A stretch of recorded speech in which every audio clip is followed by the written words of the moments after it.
Y'all ever just wake up sometimes and feel like a total zombie? There's probably a really good reason for that. Either you really need some caffeine to start your day, or you probably have a prion. Oh, you don't know what a prion is? You want me to tell you? Come on, let's check it out.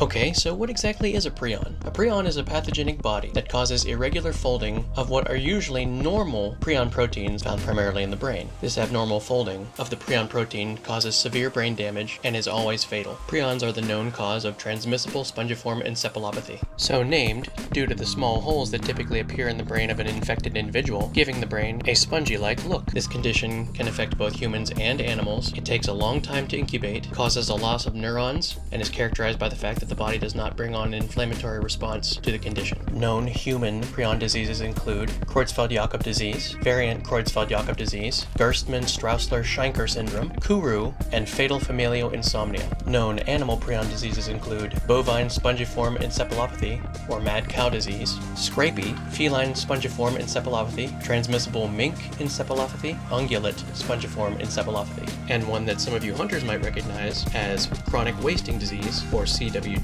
which primarily infects deer and elk. Interesting little factoid. It's now widely believed that variant Creutzfeldt-Jakob disease may have come into being through the human consumption of beef infected by mad cow disease. When looking at transmissible spongiform encephalopathy as a whole, it's important to note that infection can occur directly through transmission with already infected people. When looking at this particular form of transmission, it's important to note the transmission can occur through contact with bodily fluids, infected tissue, or contaminated medical materials or instruments. It's also interesting to note that typical techniques for sterilization of medical instruments and materials such as irradiation and boiling are ineffective in preventing the transmission of TSE. TSE can be hereditary, and it can also be contracted sporadically, meaning that on a whim, the prions normally present in a person may turn into an abnormal prion, which may then cause a reaction that then changes the other prions.